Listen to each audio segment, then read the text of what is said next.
Ladies and gentlemen, welcome to another episode of League Chat with the Stat. Round one, finally done and dusted. Now, it's exciting times here at League Chat with the Stat crew. I'm very excited with my special guest once again, Big Geordie. How are you, bud? Stato, what's happening, man? Not much, mate. Good to have you back. Yeah, it's good to be back. Yeah, I know. It's been a while. Whole season? Whole season, Pretty mate. much. It's been almost a year. But it's good to have him back. Mix it up a little bit, just bringing some guests whenever we can, every now and again. But let's get straight into it, guys. A great round one. Great way to start off the year. With so many talking points, let's just get right into it. Now, talking first things first, Storm 26, Rabbitohs 12. Mate, what do you think of the game? Man, one of the first things I thought when Smith announced his retirement, straight away people wrote off Melbourne. Yeah. Which I thought was pretty...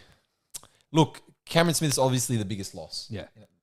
He's irreplaceable. Of course. But I think we forget Bellamy and his system. On top of that, his roster it's a very, very good roster. To be honest, I had Melbourne tipped to win. So I wasn't surprised that they came out like that. It was a good fight back from our Souths. Yeah. But Melbourne showed their class. Yeah, it was unreal. I thought their first 40 minutes were just dominated. I Unbelievable. thought it was just Unbelievable. cracker. Like, just the way they came out of the blocks and Rabbitohs had nothing. I thought that was big. Especially with the hype around Rabbitohs going into this season. Yeah. You know, a lot of them have, I know you do. Yeah. A lot of people have them tipped to win the comp. Yeah, definitely. And that's one thing that kind of took me by surprise as well, just how fast they started. They got to 22-6 halftime, and I was just like, mate, how are they going to recover from this? Yeah. But with South, obviously they had their attempted fight back in the second half, going down that left-hand side of George Jennings and Raymond Smith, which, look, I think he's going to need a lot of work from Storm. Yeah.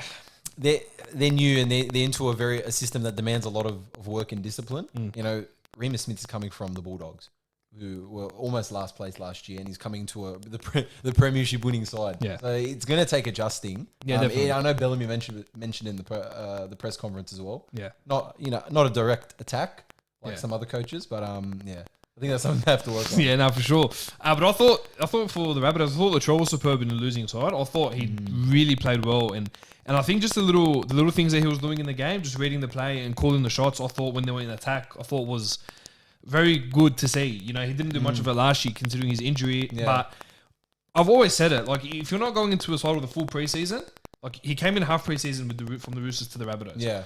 But when you go into a full preseason, you start to adapt to, obviously, the structure. You start to learn more and you start to practice a lot more than what you're doing with half a preseason. Yeah. Plus, the injury to him last year didn't help, which wiped him out for the year. Hopefully he stays all right. He's coming off a big injury, but he looked pretty good. So hopefully, he can stay healthy. No, he looked fresh, and I thought it was really good. I think Ryan Pappenhausen just took my breath away. Like, I thought he was just beautiful. Like, the way just literally Clive Churchill medal just last year, finished with Clive Churchill medal, moving straight on to round 1 2021 with a blinder. 2 tries, 4 from 5 conversions, a line break assist, 2 try assists. He does it all. Yeah.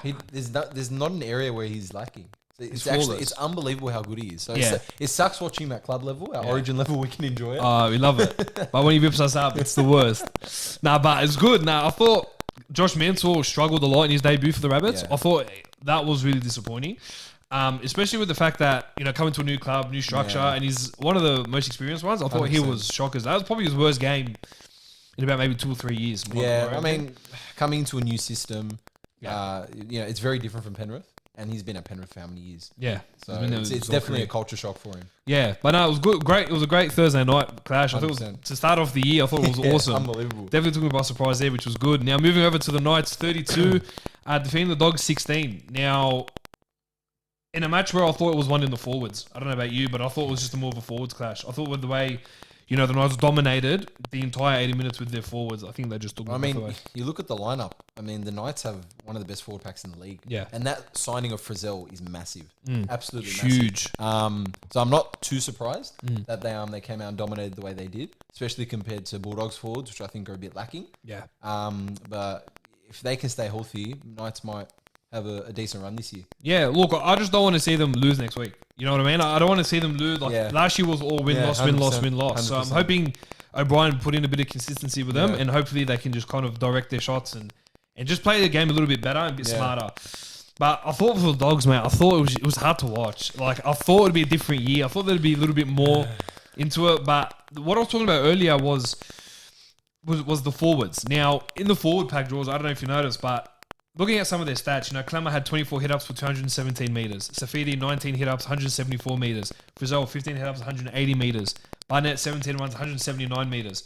Against the Bulldogs forwards, who Ogden 15 runs for 135 meters, and then it just goes downhill from here. Hetherington 7 hit ups for 61 meters. Elliott 30 runs 124 meters. Waddell 7 runs 62 meters. Jackson 11 91 meters. You already see that we were dominated just from the forward pack all game. They had 300 meters more than us. Yeah. I thought Kyle Flanagan was our best. I thought he was superb. He was solid. It was solid. Yeah, 3 try assists were beautiful, but like every round one clash, dominated by errors. A lot of the games on the weekend were like that. And Dogs fans, they've got to be patient. You know, Barrett's just come in. It's a new system, pretty much a new roster as well. So there's going to be a lot of adjusting. I think Flanagan did pretty well. Yeah. This is a big test for him. You know, he's still a young kid. He doesn't really have any experience to go off either. That's why I thought if you guys signed Benji in the offseason, that would have been perfect. Oh, that would have been absolutely perfect. We had him as well. We had it there, and it was good to go. Obviously, that fell through, but I'm interested to see how Flanagan goes. You know, he's just coming off the Roosters, and I thought he did pretty solid there. You know, he was playing under Kiri, where he would have learned a lot. Yeah. It's going to be a test for him. It's going to be a tough season for him. I really do think that. Especially because it doesn't have that forward pack they have the Roosters that can just fly through. So 100% to back him up. Yeah, with Luke Thompson suspended for another 3 weeks, it's already a big hit to our forward pack. So, but look, we're a work in progress. I just thought the defense from the Bulldogs was diabolical. I thought those 2 tries let in for Saifidi was just stupid. Saifidi couldn't watch that. Saifidi had a great game though. Beast game. 2 tries, 2 tries, 19 runs, 174 meters. Great form. Yeah, bro. Great 2 line form. breaks, 6 tackle breaks, 3 offloads. I mean, it was his 100th game as well, and his first game as captain. Yeah. Mate, right up to the occasion, he killed it. You know what I mean? So it was good to obviously see the Knights, all the Novocastrians out there, get out there for the first game and pretty much almost a sellout for the whole stadium. Yeah. But, mate, Dogs need to work. They have a lot of work to do. Yeah, but like you said about Newcastle, every year it's a win-loss, win-loss. We'll just have to see how we go. Yeah. But like you said, you mentioned earlier, just before we move on, Frizzell. Mate. Massive. Looked so good. Looked unreal. And I just love the way he fit in so seamlessly. He's that player. I feel like he can fit in at any club because he's that good. You know, off the field, on the field, he does it all. You can put him on either side, I think. Yeah. You see it when he's played for New South Wales, when he's played for Australia. He fits right in. He's a great player. So good. Great player. I just loved watching him at the Knights. I'm like, this is so good. Like, this is a signing they really needed. I thought he's going to be huge for him. I can't 100%. wait. Moving on to your boys, getting 24-16 over the Bronx. Fun fact, you were at Suncorp on Friday night. I was with my brother, who's an avid Brisbane fan. Yeah, as we all, as a few of us know. But look, first half, tell me about the game. Tell me from your end on the game what you'd seen. I mean, going into a game, look, we've just come off a 3rd place finish. Regardless of how we got there, how we were playing, we still finished 3rd. Playing a wooden spoon side, missing their 2 best players in Stags and Half. So I thought, look, you know, yes, it's a round 1 game. It's in Suncorp. There'll probably be a fair amount of people. There's about 28,000. So I thought, nerves will kick in, but we should have this pretty comfortably. And that was what the general consensus was around the league. I think we were just a little surprised. And I know even BA came out and said that. I think we just disrespected them a little bit. You know, they came out firing. We weren't very intense. We weren't very intense in defense.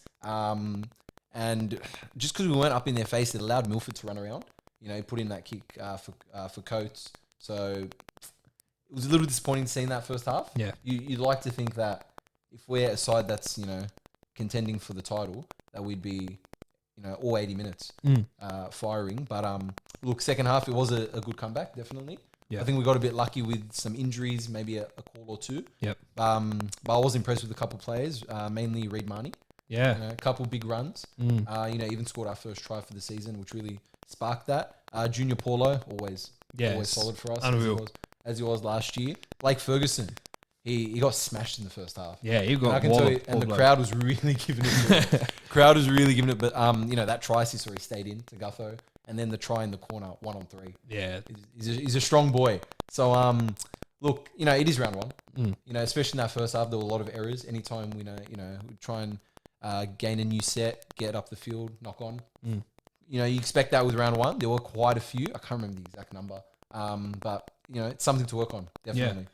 No, and obviously looking at it from my end and how I kind of analyze the game, obviously the Broncos first half with the Broncos second half was a completely different side. 100%. It was like a Broncos 2020 in the second half, but I just loved how free-flowing the football was from them. I loved how Milford got involved in the end. He got himself into the game. He injected himself in, and he looked very good for his first hit out. Yeah. You know what I mean? I thought that was very good. I actually thought you guys were extremely lucky to win. I thought because of the injuries, obviously they had Xavier Coates go down with that neck injury. They had Lodge 15 minutes in, who kind of was starting to rip up. It started to go well, do his hammy. Yeah. And then second half, John Asiata, the burner in his shoulder. You know, with how fast the game is going and with how, like, just with the intensity of the game as well, and missing those three players and having one on the bench is going to be difficult for any side to get through 35, 40, almost 40 minutes of game time with one man on the bench. So, obviously, like, it was one, I reckon, because of that. I don't think they played well enough to win. I think if Broncos had their full strength and none were injured, I thought they would have just smoked them. I thought they would have got on you guys and even potentially put 30 on you and maybe not even let in a try. So, look, it is round one. So you can kind of expect that. It's nothing too alarming. For a bit of nerves. But we just got to see how they perform. For the Broncos, like you were saying, that free flowing footy, that's just so different to last season. Yeah. And I think the difference is very obvious in their coach. Yeah. You can just see, my brother said it. He said this is a side that actually wants to play for their coach. Yeah, they care. As opposed to last year where there was no effort defensively or offensively. Yeah, it was all crap. No one cared. They had no respect for the coach anymore. The structures were garbage. So it's good to see. No, they've actually come in clean slate, for Kevy, and I thought it was a good hit out. But I think one player for me that stood out the most was from your boys, Isaiah Papali'i. What a club debut. 18 runs, 200 metres, 69 post contact with 3 tackle breaks on offload and 29 tackles. But he played 56 minutes straight. Yeah. There wasn't any part of him that looked like he was dead. No. It was just firing. Every run looked like his first. Every run, it was 15, 20 metres. It was unbelievable. Unbelievable. I sat there and I was like, wow, this is flawless rugby. Like, this is so good. And we haven't seen that from a forward, like, just runs and, like, treats like everyone like his last. Just an old school forward. I haven't seen that in so long. It was so good to watch. Yeah. Obviously not good for Para, from a Dogs fan, but no, it was good for the game. It was good to see someone like actually give a crap and run that hard. And he was massive for us. He was huge. I hope he keeps it up all year. Yeah, especially off the bench, he'll be huge. Definitely. Move on to the next game. Warriors 19 defeating the Titans 6. Now, it was all about the forward packs. Warriors beefed up their forwards with, Adam Fanua-Blake, Ben Murdoch-Masila, Kane Evans, Titans, as you all know, Tino Fa'asuamaleaui and David Fafita. Yeah. But I just thought Warriors demolished them. I just thought Adam Fanua-Blake, mate. He's unbelievable. Wow. What a signing. Oh. What a signing for him. What I would do to have someone like him in my club, but please. We couldn't get a guy over 150 metres in our side. This guy's running 200 easy, Yeah. But I think the one thing that I take from the game, George, their defense. I just very disciplined. Very disciplined. I couldn't, but I didn't think an Nathan Brown side would be that good in defense. It was flawless.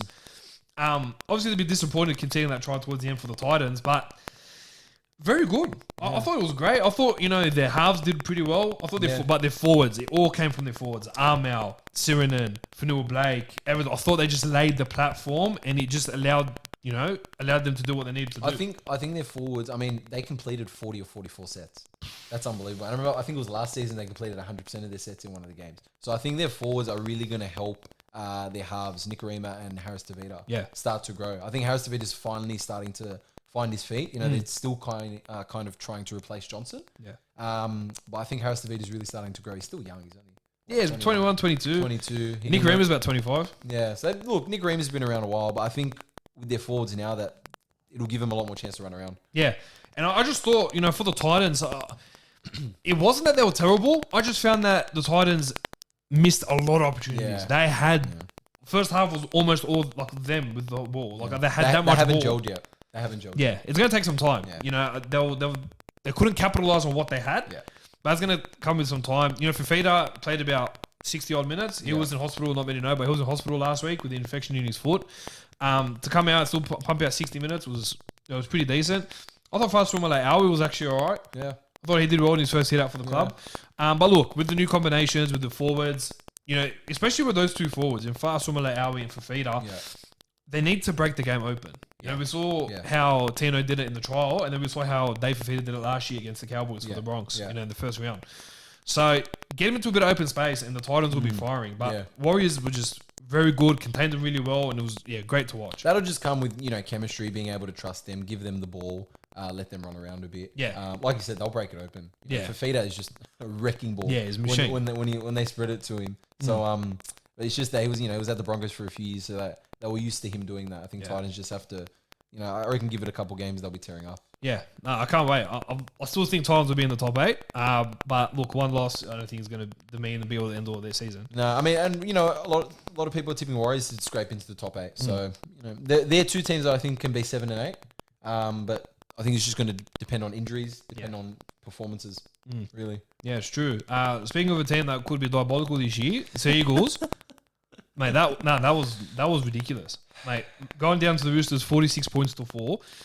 This is the thing with the Roosters. They punished them, they floored them, but they still had moments in attack where they were flat. I think it was Lachlan Lamb still trying to get into his role. He's still trying to get an understanding of it. Yeah. But mate, Tedesco 3 tries, BMOS 3 tries. He doesn't age. him and J-Moz though, but both of them don't age. They're both fantastic, and they're almost 35. Yeah, mate, I'm like, this is unbelievable. The Roosters. It's funny with the Roosters, when they win big. Yeah. There's no mucking around. They don't lift their foot, just like Melbourne. But like you said with the Seagulls, it's worrying. Yes, it's the first game, but to lose the first game by 42 odd points, just because your star player's out, and it was the same issue they had last year. Tom was out, Tom goes down, the whole team goes down. Yeah, and for me, I don't see a team training a whole preseason to lose by 40 points or 20 points. I think it's ludicrous. Yeah. But this is the thing. The first 15 minutes, they were okay. They looked all right. Kieran Freund setting up that try for Garrick in the corner. I thought, okay, they'll put up at least a bit of a fight. Yeah, that was all they scored. Yeah, but it was some selection shockers as well. Dylan Walker, crying out loud, not a fullback. Yeah, that was terrible. It was a poor choice by Des. That was terrible. I thought Morgan Harbour in the trial did well and did enough to cement himself into the fullback role. Yeah. But look, Manly are playing right now. They have no proper fullback and they have no hooker. Yeah. And I want to get into this whole hooker dilemma a little bit later because Manly have signed a guy who's injured. I'll get into it later. Yeah. I'm not going to have it right now. Let's not jump ahead of ourselves. No. But I just think without a specialist hooker and a specialist fullback, they were always going to struggle. Yeah, of course. In my preview, I think it was part 2 of my previews, I said that if Manly want to do something this year, they're going to need a proper hooker and they're going to need a proper fullback. I mean, you look at any side. Most of the top 4 sides have a star hooker and a star fullback. Look at Melbourne. Look at the Roosters. Those are 2 of the most pivotal positions, especially in this day and age. Yeah. The way the hooker can control the ruck, and the fullback the way they organise the team. Yeah. So they Manly struggle to find that, especially with Turbo out. They're going to struggle. Yeah, and the thing is as well, you got to see with all the sides, if you're going to have a crap spine, you're going to struggle. Yeah. If you're going to keep chopping and changing your spine, you're not going to have a consistent year. No. So, look, I thought Manly were terrible and they have to bounce back ASAP. They can't not bounce back soon. Doesn't get any easier. They've got the Rabbitohs this week. God forbid, they could put another 60 on them. Let's be serious. But I thought it was set up for me, obviously, Tedesco. BMO's got the hat-trick, but Tedesco was just flawless. 3 tries, a line break assist, 8 tackle breaks, 190 odd meters. I don't want him goal kicking. If I can say the least, mate. He was... I feel like all 13 had a shot at goal for the Roosters. Mate, he was... But that kick where he shanked it reminded me of Reece Martin back at the Storm. Let me tell you, my parents laughed at that. But look, in all seriousness, I think Tedesco's got a point to prove after last season where, people were kind of doubting a little bit. Obviously he came off 2018, topped it with an even better 2019, one of the best seasons we've seen. 2020 was it wasn't even bad. Just it wasn't the Teddy we came to know. Yeah. So I feel like he's got a point to prove. I think that was because everyone's like, Ryan Pappenhausen, the next big thing. And then Tedesco just shut him down. It took one game to shut him down. Like, mate, take it easy. He doesn't take too kindly. Know your role, mate. Know your role. Pappy's still new blood. Oh, yeah. He's still a young kid. But look, I have no doubt that when Tedesco moves on, Pappy will go straight in. I've got no doubt. Yeah. 2 unbelievable talents. Unbelievable. Moving to the next game, Penrith 24, Cowboys 0. Penrith, they looked pretty slick. Obviously, at times, it was a little bit how's it going, but mate, they did enough to put the Cowboys away. I believe that's 11 in a row at their home ground. Yeah. They look pretty comfortable. They look pretty comfortable. I think they're taking that grand final loss into consideration and they're prepped for another season. No, they look good in general. Yeah, no, they do. And I love the left edge, bro. I love it. It's missing. It's missing a certain winger, but I know. My boy Mansell.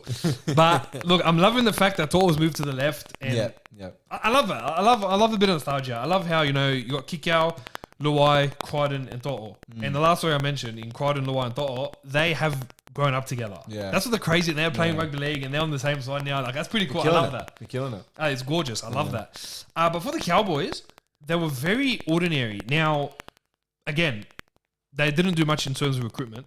They signed Lachlan Burr, who was 28, and they signed another guy who hasn't even cracked first grade yet, who's a forward. So they haven't done much in recruitment, and you could kind of see it.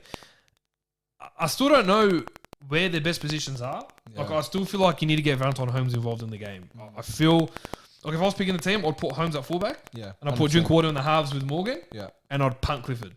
Get rid of him. He's no good. I'm sorry. I don't rate him. But the forwards for the Panthers dominated. I thought they really dominated the Cowboys. The Cowboys were just error central.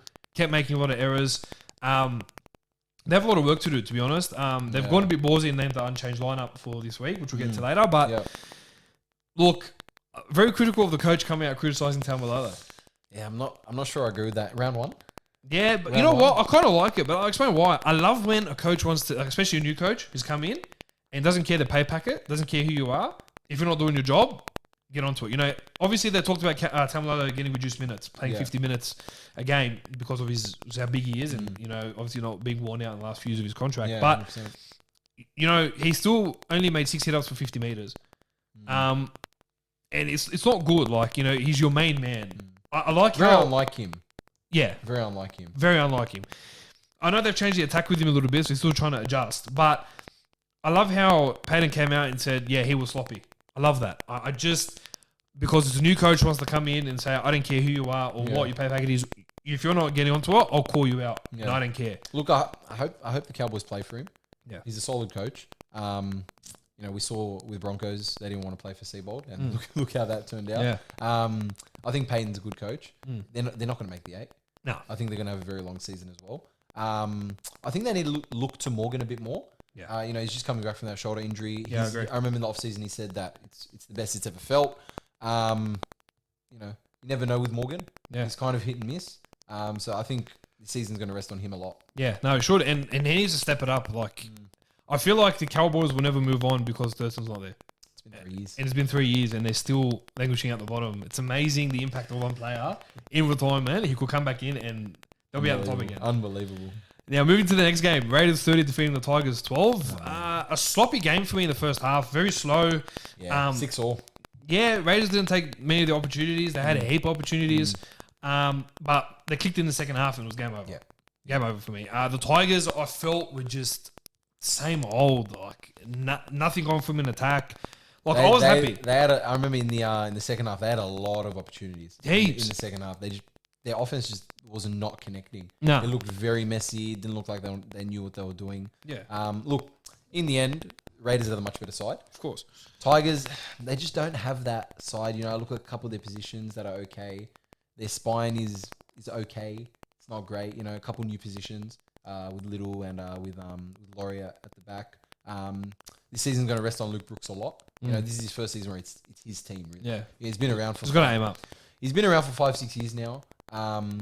Keen to see what Maguire does with him. Yeah. But for the Tigers, I don't see him making that. I see him again in that Ninth spot. 9th, 10th spot. Yeah, it's hard. Like, you know, they've got a new forward pack and they've got these backs and they're good, but Brooks needs to aim up hard. Like, if he doesn't aim up hard, it's game over for the Tigers. And they'll have to punt him. He's on like $850 a year. This is Big money. Massive coin. Big money. Big money for someone who hasn't performed as what he should be for what he's paid, you know? Yeah. Yeah, not really hitting his potential. No. Now, look, I thought for me, I like a good news story. You know, I love a good news story. Ryan James, first game in 2 years. Yeah, that was great. You know, 11 runs, 92 meters, a line break, 3 tackle breaks and 21 tackles in a solid 40-minute hit out. He even scored a try. When he scored that try, I was ecstatic. You think someone first game back in, a year and a half, they'd be pretty nervous. Especially on a round one opener. He fit right in. No, and it was good. I was happy to see that. You know, someone who's done his ACL, comes back to training, does the ACL again. It's hard. It's tough luck, but now he's come in and he's ripped up, and it's so good to see him. Get a meat pie and play decent 40 odd minutes. He played well. I thought he played well. Canberra, they're still a top side. I still see him as a top 4 side. Just last year, they were just riddled with injuries, especially their forward pack. I felt really bad for him. And they had people like Havili Starling, pull up for players like Hodgson, that was out for the season. So if they can stay healthy, to be honest, I think they could make the grand final. Yeah. They've got a great side, great connection, great chemistry, great coach. Yeah. They've got good depth as well. But just last year, the injuries, they couldn't do it. Yeah, copped a lot of injuries. Felt bad for him. Yeah, it was hard to watch. Very hard to watch. Moving on to the last game. Sharks 32 defeating the Saints 18. What was your take on that game? Oh, boy, that was messy. Yeah. It was always going to be messy, The conditions as well. That's what I'm saying. So Sharks, just made the 8 last year. And then the Dragons were woeful. A lot of them have tipped the Dragons to win the spoon, like you have. Yeah. First game, it was kind of in patches throughout this game. Sharks came out. The first 2 tries they scored were just off Dragons' mistakes. Ridiculous. They just couldn't. Should not have been tried. Couldn't pat it dead, and then someone was there to ground it. Yeah. And then the Dragons came out, fired for a bit. Really, the Dragons were never going to win. They've got a long season ahead of them. Yeah, they do. No, they do. And there was a patch in the second half where they started to kind of click. Yeah. They brought it back to 4 or 6 points or something. Yeah, and then that Duffy try down the middle. That was beautiful. He's quick. He's quick, and that kind of fired him up a bit. But yeah, with the conditions and just they couldn't put it together. Yeah, and look, they've still got a lot of work. The Saints. Yeah. I just think it's going to be another trying year. I think. Yeah. Look, you got to get over that. It's first game and all that, and I understand. But every club is to build off their previous game. Yeah. And I think the Dragons have to look at this and say, we cannot play like this ever again, regardless of the conditions. Their ball handling was woeful. Their tackle was a bit crappy at times. I didn't really look and think, okay, this is a threatening side. Yeah. Well, I mean, they had Adam Clune for Corey Norman. Yeah. Norman with that suspension, obviously. But again, it comes down to the halves, Hunt and Norman. And I think Griffin won't chop and change like McGregor did last year. No, I mean, McGregor last year, it was literally every single game. There was a different 6, 7, 9. Yeah. Norman was at fullback some games. Yeah. He was at 5'8", Hunt halfback to hooker. So they need that consistency. There's a lot of debate about Hunt. Where do you think he fits? As a 7 or a 9? He's a 9. Yeah. There's no way I can sit here and continue to watch him at 7. I can't do it. It's just unbelievable how good he was for Brisbane in that 7 jersey. It was good. And then, when he played at 9 for Queensland, when he's utility for Queensland, he's fantastic. Great. And then he plays 9 for Dragons and he's good. And I don't see how Griffin looks and says he's a 7. Look, it's sad to see McGuinness go down as well, obviously. Yeah. That's massive for him. Yeah, you check out the Hunt review I left in part 1 of the series where I talked about Hunt specifically and where the coach wants him. But look, I thought Toby Rudolph was my standout. 13 runs, 136 metres, 68 post contact with a tackle break and 30 tackles. Thought that was a very solid hit out for him. He really came out last year, Yeah. kind of off the radar, and now he's really cementing himself as a real solid first grade player. Yeah. Well, look, that's round 1. That's all the news for round 1, I guess. Now, moving over to the news around the NRL world. Not much to get through, which is kind of good. Kim Smith, the GOAT, Gorski, my heart, I felt it rip when I saw he retired. I was so upset. We were just talking about it before we started. Yeah. Before we started recording, just the fact that you're going to watch a Melbourne team, a Melbourne game, and he's not going to be there. He's been around for the last 17 years. My heart still aches when Slater was gone, and then Cronk, and then now Smith. We've seen him leave one by one. Cronk, Yeah. Slater, now Smith. Yeah. It's sad. Sad, but mate, all the best in retirement, Smithy, mate. You've deserved Great it, mate. career. 430 games. Great career. Phenomenal career. Great career. It's good to actually watch and be part of, like seeing it from. You'll never see a anything fan. like that. Nah, Never see anything like never that. again. Victor Radley being fined $20,000 and suspended for 2 games for an incident at Byron. If I take my take on it, I don't think what he did was a big deal. He tackled someone who hit a girl. Again, I don't know. There's so many sides to the story, but from my taking from what people have told me in Byron, that he saw a guy treat a girl unfairly, and obviously he went in and stepped in and smacked him. Kind of like the hit was kind of like a Sonny Bill, like over the top, smacked him, clogged him in the head, left him a black eye. But look, don't know where the NRL stand on just handing out fines, putting the game to disrepute. Not really on it, but I don't want to be here for another hour talking about this. So just follow me up. We'll move straight on. Hudson Young re-signing with the club for 3 years, I think is a good signing for the Canberra Raiders. 100%. Gun player. Great depth. Warriors added Pride Patterson Robati onto a 2-year deal, promoted from the top 30 squad into the side, be out of contract in the next year. Yep. An okay signing. Tohu Harris, one of their key men re-signing. It's a good signing. Yeah. Veteran. Yeah, I love Tohu, bro. He's great for their forward pack, man. He's good. I feel like he's probably one of the only few players that left Melbourne that actually still did decent. Yeah. You know what I mean? And even last year, he was consistent. Very consistent for the Warriors. Very good. So he's a key signing for the Warriors. I'm glad that he's sticking around for another 3 years. Mainly interested in your boy Nathan Brown. They tabled him an offer of 3 years, potentially $700K. It's big money. It's big money. Look, he's a great intensity player. Great intensity player. He's good. He's a great ball runner, great in defense, good with playing the ball, great passer. So he's a good overall player. Would suck to see him go. Yeah. But you know, I still don't see why. Well, look, I don't see why Manly need him. I mean, they got Trebojevic at 13. I think they're going to put him at 10, which I kind of feel he's more suited to Lock. He's not a top, and he's good enough to play second row either. I think that Lock is his position. Yeah. But when you've got Trebojevic. Yeah, so I'd hate to see him come off the bench. I think he's better than that. Yeah, it's waste. It's waste. I think he's better than that, especially off that season he had last year. You know, he earned himself a Blues jersey. Interesting to see what happens. I think this is where I question Manly's recruitment. They've signed Carl Lawton from the Warriors.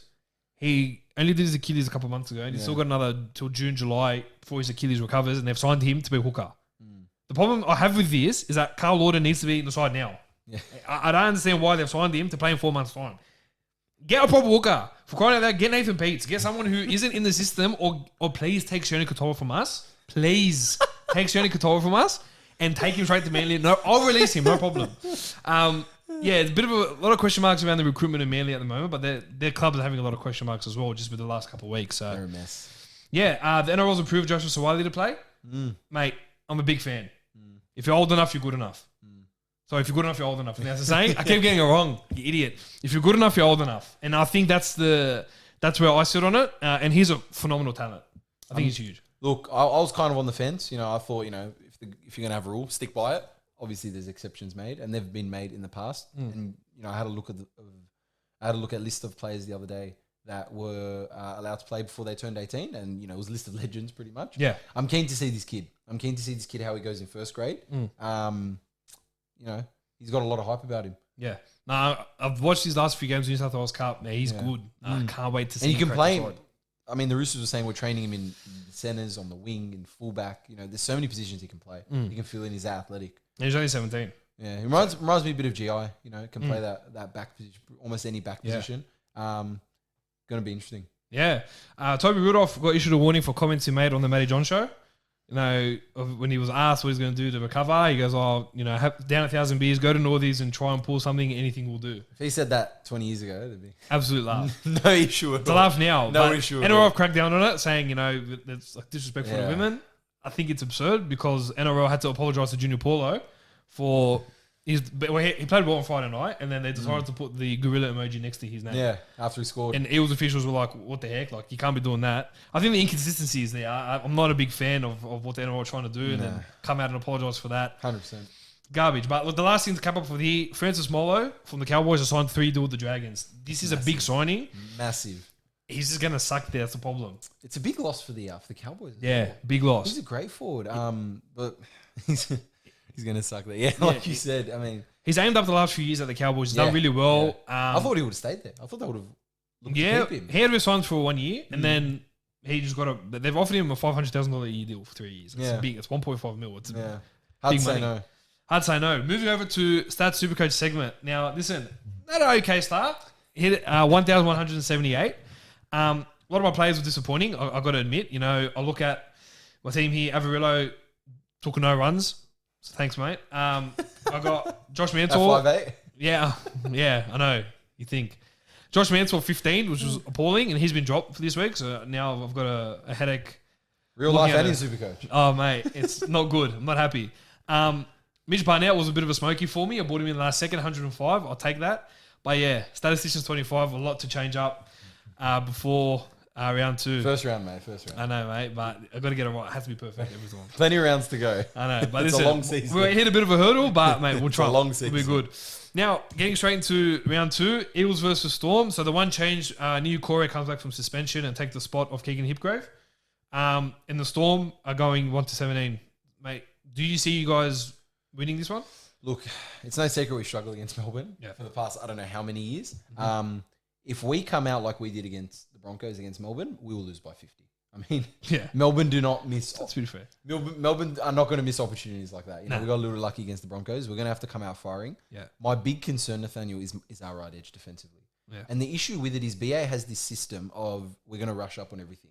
The problem with that is when you rush up, the key thing is stopping the ball, which is something we struggle to do. I'm not sure where the miscommunication is. If it's between the halves that are in the middle, it's just a mess. And I look on the other wing as well, where Sevo's always rushing in, but I'm not sure he knows where he's going. You know, we leaked 2 tries on Friday night on Sevo's wing. So, especially like I said, down that our right edge, they've got Olam and Adokar going up against Wonga Blake and Fergo, who last year we saw the Rabbitohs just every time they went down that wing, it was 40, 50 metres, mate. I don't know what BA is going to do. I know that they switched up. They put, I think, Madison on the right and Lane on the left. Sorry, they switched them the other way. Yeah, with the halves as well, they did a switch. Yeah. So, not sure how that's going to work. Yeah. Like I said, if we're not on our game for 80 minutes, they'll put us away. Yeah. I've got Storm by 12. I'm not, I want to say 13 plus. I'm just not really comfortable at the moment. I think Parrot at home should do okay. But I've gone Storm by 12 for this one. Yeah. So. Yep. Moving to the next game, the Warriors take on the Knights. Already a cracker clash to kick off Friday. 100%. Ewan Aitken's out for 8 to 10 weeks with a high ankle syndesmosis injury, the poor bloke. So Adam Pompey will come into the side to take his spot. And for the Knights, it's 1 to 17.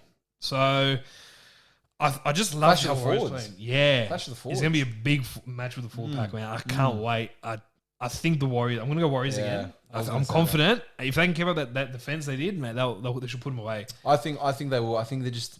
Yeah, offensively, especially with their halves, they're just a bit more crafty than Pearce and Mann with Tavita, Harris Tavita and Nicarima. Also keen to see what RTS does. You know, RTS and Ponga kind of play a little similar, but Ponga's not playing. So I'd have Warriors by 6. Yeah.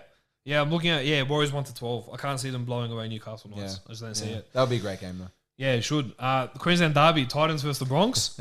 Now Philip Samuel will come into the centres to take the spot of Brian Kelly, who's broken his hand. Don't know why he wasn't inside. Yeah, originally I know. Don't know why. Competition for spots, you know, Thompson and Don. So Fafita should be playing 80 minutes this week. Yep. Should be good.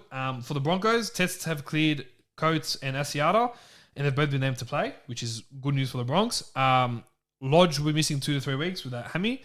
So what's going to happen is Flegler will jump into the starting side and Reece Kennedy will come onto the bench for the Broncos. I think Tigers will get their first win of the season, and it'll be by about 10 points. Yeah. I think Fafita's keen to go up against his old club. Big matchup. Yeah. Just with Broncos, you know, they're still not a top 8 team, far from it. Yeah. I'd say Titans by 12 to 14. Yeah, not bad. Doggies versus the Panthers. Now the Doggies, Marshall King's back from a foot injury, will take the spot of Bradley Dietz on the bench. Faye Mariner has been promoted to the starting side, and Corey Woodell will move to the bench, which I think is a good move. Panthers 1 to 17. I want to say Dogs, but for those that are tipping out there, go with the Panthers. But I'm never going to go against my Dogs. But if I was being realistic, I would say Panthers by. Sorry, I'm not a Dogs fan. I'll be realistic. 13 plus, yeah. I'll say Panthers by 18. Yeah. Okay. And the Dogs. It's the two opposite ends of the ladder. Yeah, I know. You got the Seagulls against the Bunnies. Just one change to the starting side. Andrew Davey will start for Jack Kuchevsky. And Cade Cust has actually moved into the side as well, jersey 14, which is big, which is really good. And he will be helping out Croker, who took no runs for Manly on the weekend, so that needs to change. And for the Rabbitohs, Josh Mansell dropped, which is one, a problem and a big Supercoach headache for me, and two, crazy how Bennett has not even lasted one round and made some changes. Yeah, he doesn't care. Dropped him and Jacob Host, which means Jackson Paulo will jump on the wing and Kieran Nicolau and Matangi will take their spots, and Patrick Margot, finally overcome that hammy issue, will take the spot on the bench. Good to see that Tom Burgess has been cleared as well, so I believe he's been named for that one. Going to go Rabbitohs by 36. Yeah. I mean, Manly are just shocking, as we just spoke about. Yeah. And Rabbitohs are coming off that loss, which they'll be pretty upset about. So I think Bennett's going to... Yeah. I think they're going to put the hurt on. They're going to have a day out. It's going to be a big day out. I think Manly might be minus 3 digits after round 2. Mate, I hate to say it, but... Imagine that. That'd be a sight for sore eyes, let me tell you. You got the Cowboys coming up against the Saints. Cowboys 1 to 17 with big old Payton sticking with the unchanged lineup. Corey Norman will jump back into the starting side after that suspension. Takes the spot of Adam Clune, and the rest is all good. The rest is the same. Cody Ramsey's going to play as well after that ankle injury. Yep. I'm going to go Cowboys. Yeah. I just think Sloppy Cowboys match. by 8. Yeah, Sloppy match this will be. won't be great, but I reckon Cowboys, if they're going to turn it on, they'll turn it up at home in Queensland. So I think we're going to get Cowboys by 8 in this one. 100%. Tigers come up against the Roosters. Adam Dwyer will come back into the halves, which will see Moses Embar go to the bench, and Russell Paco is dropped. Now, what I'm also expecting is Embar will go to 14. I think that's going to be pivotal for them because they're going to need something to happen in the utility role. I thought he was rubbish in the halves on the weekend, so having a util is... He's not a half. He's not a half. I think he's either a centre or, like you said, a util. Yeah. Roosters have quite a few issues here. Angus Crichton suspended, which again affects my super coach. But he's out for a crush tackle for one match. Nat Butcher will start on the side, and a debutant, Fletcher Baker, will take a spot on the bench alongside Wira Hargraves and Daniel Fafita. Jake Friend, as you all know, suffered that concussion and didn't play in the second half. So Freddie Lussick will come into the side. And Adam Kieran broke his hand. He's out for 6 to 8 weeks, broke his wrist. And Drew Hutchinson will take his spot as a util on the bench. Yeah, got to go Roosters by 20. I'd go Roosters, but I'm going to go 8 to 10. I'm going to throw a curveball in there. I think Tigers are that team that you never know. You never know with them. Like, I remember we saw that match against Manly last year. They were down, had that massive comeback. You never know with the Tigers. They're that team. They're that team that, you know, every now and then you play them and they give you grief. Look, I do think Roosters will win, but I think it'll be a bit closer than we think, especially with the injuries. Roosters have copped. Yeah, cool. I'm still looking at it at 20, but again, anything can happen in the game of rugby league. Last game for the round, Sharks versus Raiders. Should be a good game. Jesse Ramey out for 3 weeks with that ridiculous high tackle. Jackson Ferris actually broke his foot on the weekend for Cup as well, which is tough. So Maureen Hiroti will come into the centres, and everything else is 1 to 17. Fafita still playing in South Wales Cup, which is pretty interesting to see. And for the Raiders, going 1 to 17. Jarrod Croker should be back next week, maybe the week after. Yep. And for this game, I'm looking at the Raiders. 100%. Raiders by 8. They say it'll be a smashing, but I think they'll pip them by 8. Yeah, I'd say 12. Yeah, beauty. George, thanks for joining me, mate. Thanks for having me. Mate, it's been good. Guys, thanks for joining us on another episode of League Chat with the Stat. You know where we are, all over our social media platforms, as well as our streaming platforms as well. Get excited. As I said, big things happening this year. Should be releasing some cool information very soon. So looking forward to getting all that, and can't wait for round 2, Geordie. Mate, we're back. We are back, baby. We're back better than ever. Now, guys, again, thanks for joining me. You guys have a good one, and we'll see you next week for the round 2 review. Take care, guys. See you guys.